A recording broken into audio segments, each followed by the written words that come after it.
Bapamu yang melihat yang tersembunyi akan mengganjar engkau. Bapak-bapak, ibu-ibu, saudara-saudari dan anak-anak umat paroki katedral yang saat ini berada di gereja ini, di halaman gereja ini, atau umat siapapun dari paroki manapun, bahkan bukan umat Katolik yang saat ini sedang mengikuti siaran misa Rabu Abu dari gereja katedral via radio Tiga Raja FM maupun lewat live streaming multimedia Tiga Raja. Hari ini kita umat Katolik seluruh dunia mengawali masa pantang dan puasa selama 40 hari ke depan. Berkaitan dengan pantang dan puasa, sering cukup banyak orang yang mempertanyakan puasanya orang-orang Katolik. Mereka bilang begini, puasa orang Katolik itu tidak terasa, tidak kentara, tidak bunyi, tidak nampak. Puasanya orang-orang Katolik itu terlalu ringan aturan pantang dan puasanya. Contoh, tahun ini, tahun 2022 ini, puasa dan pantang hanya 2 hari, yaitu hari ini, hari Rabu Abu, dan hari Jumat Agung. Sementara pantang hanya 6 hari, yaitu 6 hari Minggu selama masa puasa ini. Pertanyaannya, mengapa orang bilang puasa orang Katolik itu ringan? Ya, karena mereka membandingkan puasa orang Katolik dan puasa, saya sebut dengan hormat, puasa saudara-saudara kita Islam. 40 hari full puasa, tidak makan, tidak minum selama siang hari. Nanti malam gelap baru mereka makan dan minum. 40 hari. Menanggapi apa kata orang itu, menyangkut kesan puasa orang Katolik yang ringan, saya pastormu ingin memberikan sebuah tanggapan. Dan saya berharap umat memegang tanggapan ini supaya kita tidak merasa seperti minder. Ya, orang bilang kita punya puasa terlalu ringan, tidak bunyi. Mengapa? Dengar baik-baik. Pertama, puasa orang Katolik tidak makan, tidak minum, itu bukan tujuan. Bukan tujuan. Tidak makan, tidak minum bukan tujuan, tapi itu sarana. Sarana untuk mengingatkan kita bahwa ada makanan lain yang lebih berharga, makanan rohani, untuk mengingatkan kita bahwa ada ribuan orang di dunia ini karena situasi tertentu mereka tidak bisa makan, dan kita mau solider dengan orang-orang itu. Sebagai sarana yang diutamakan bukan aturan-aturan. Contoh, tidak boleh makan ini, tidak boleh buang ludah, tidak boleh bla bla bla. Tidak perlu. Puasa orang Katolik adalah orang-orang yang sudah dewasa dalam iman, maka tidak perlu diperketat dengan aturan kecil-kecil. Cukup dikasih haluan-haluan umum, pegangan-pegangan umum. Apa haluan umum itu? Tadi pagi dalam misa jam 7, Pastor sudah menyampaikan kepada umat yang misa tadi pagi, panduan umum puasa orang Katolik adalah melakukan hal-hal baik, menggandakan hal-hal baik. Dan tadi pagi Pastor menggunakan istilah bahasa Latin, fac bonum, melakukan kebaikan-kebaikan. Ini yang penting. Itu secara positif, tapi juga secara negasi. Apa?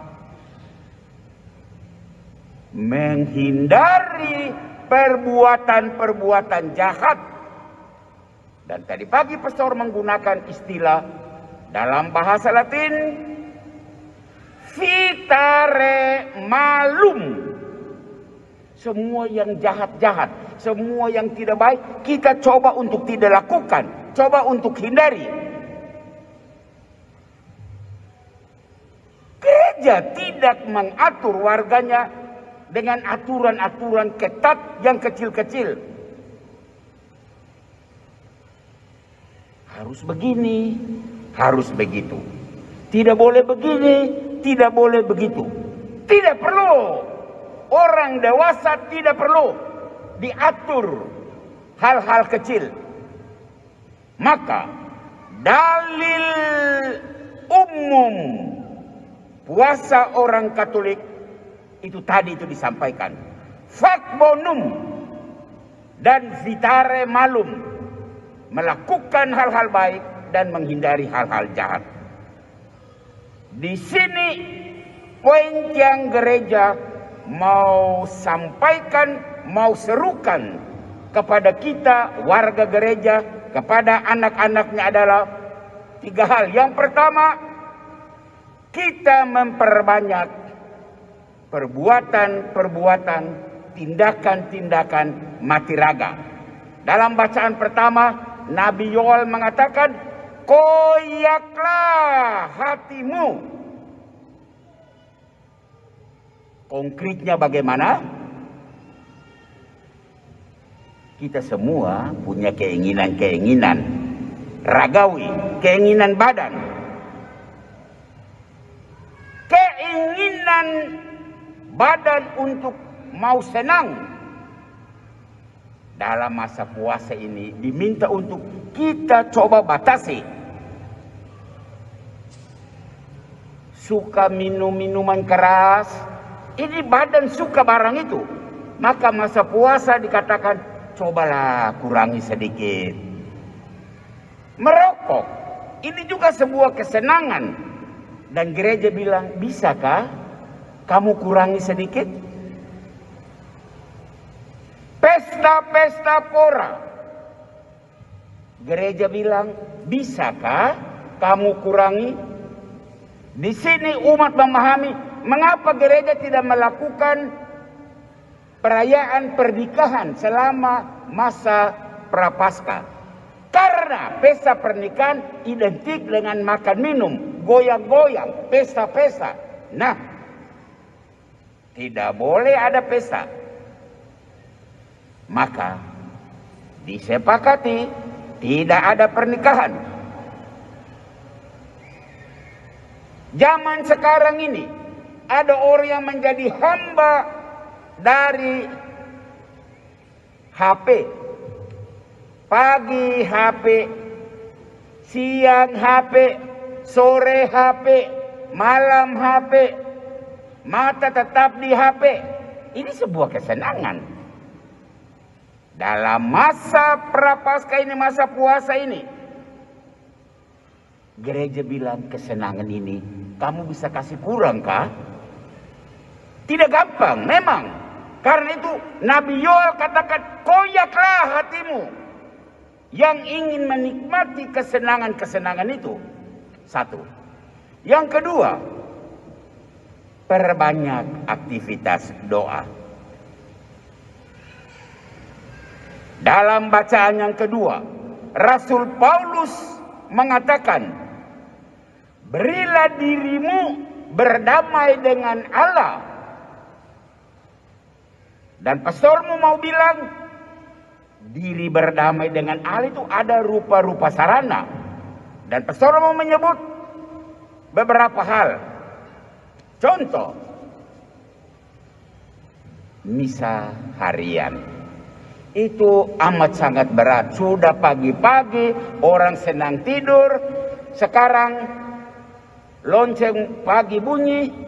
Aduh, kita harus pergi ke gereja misa harian. Itu membutuhkan sebuah usaha dan kerja keras, membangun niat. Bisakah dalam masa puasa ini kita usahakan 1-2 kali kita datang misa harian? Karena dalam rangka membangun hubungan dekat dengan Tuhan. Pastor menyebut contoh lain. Jam 6 pagi, jam 12 siang, jam 6 sore ada lonceng Angelus. Kita ramai dulu bercerita, ngobrol-ngobrol. Tiba-tiba lonceng bunyi. Pastor minta, bisakah kita stop sedikit dari ngobrol-ngobrol kita, lalu kita ikuti doa Angelus. Ini doa proklamasi Yesus Sang Tuhan itu menjadi manusia. Ini doa Angelus itu. Dan kita bisa menyempatkan waktu sedikit saja untuk doa Angelus. Kita stop dari semua kegiatan dan kita ikut berdoa. Atau contoh lain, sudah lapar, makanan sudah siap di atas meja. Bisakah sempatkan waktu sedikit untuk berdoa? Berdoa sebelum makan. Jangan karena lapar langsung hap selesai. Perbanyak aktivitas doa. Itu hal kedua yang diminta oleh gereja. Dan hal yang ketiga, perbanyak amal kasih. Dan di gereja Katolik, amal kasih ada banyak, tapi yang konkret adalah amplop APP. Hei, gereja Katolik tidak kumpul uang. Tapi gereja Katolik melakukan aksi puasa. Ulang-ulang pastor menerangkan, amplop itu kita isi dengan hasil aksi puasa. Saya biasanya merokok 5 bungkus. Oke, dalam masa puasa ini saya mau merokok 2 bungkus saja. 3 tidak. Artinya harga 3 bungkus rokok itu saya masukkan di dalam amplop. Itu baru disebut aksi puasa. Bukan datang ke gereja. Aduh, Ma, ada amplop APP. Ada uang kah? Ambil dompet cepat-cepat, lalu cari-cari uang di sana dan kasih masuk. Itu bukan aksi APP, itu kumpul uang. Kumpul uang.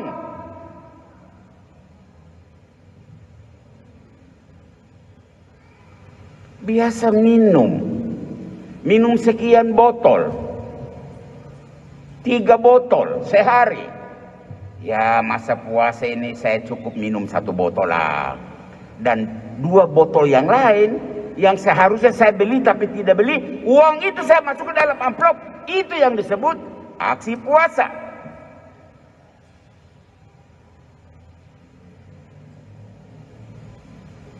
Makan minum, ibu-ibu biasanya belanja sehari berapa untuk makan? Ya katakanlah 100.000. Oke Pak, nak, masa puasa ini kita makan sederhana ya.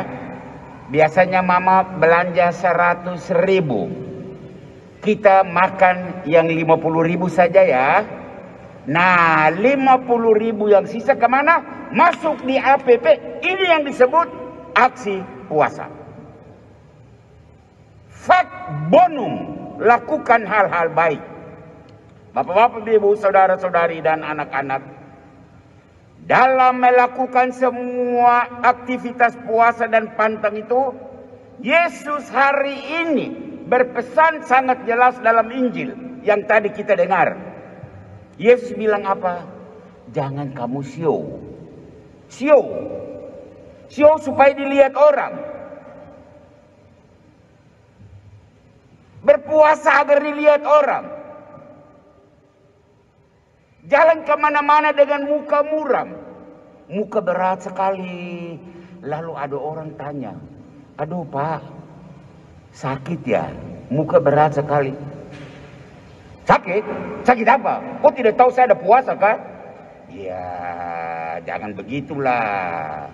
Tidak usah kau kasih tahu sama orang bahwa kau muka muram kalau kau berpuasa. Tidak perlu. Tadi pagi saya sudah sampaikan juga, nanti sebentar kita akan diolesi dahi kita dengan abu ya. Nah, habis misa, kepala dahi ini yang ada abu itu, dia naik angkot di depan itu. Dia naik persis. Temannya ada di dalam, temannya yang bukan Katolik.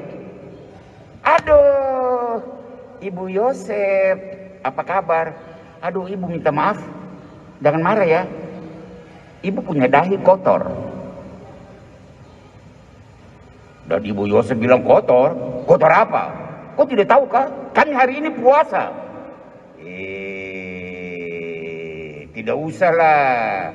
Tidak usah kau umumkan bahwa barang ini adalah hasil dari sebuah tindakan puasa.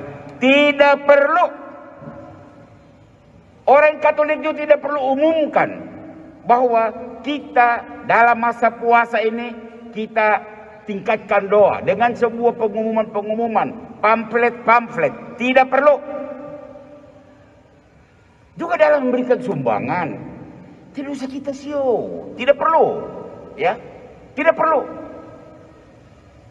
Orang tahu bahwa engkau mau memberi persembahan, berikanlah dengan diam-diam, ya. Dan tidak usah kasih tahu sama orang bahwa kok ada kasih masuk merah-merah itu tebal begini. Tidak perlu. Demikian sebuah renungan yang agak panjang tetapi menjelaskan sedikit bagaimana kita harus berpuasa. Sore hari ini Pastor Parokimu hanya mau menyampaikan selamat memasuki masa pantang dan puasa. Selamat bermati raga, selamat beramal kasih. Tuhan memberkatimu, Tuhan memberkati kita agar puasa dan pantang kita menjadi lancar dan sukses adanya. Amin.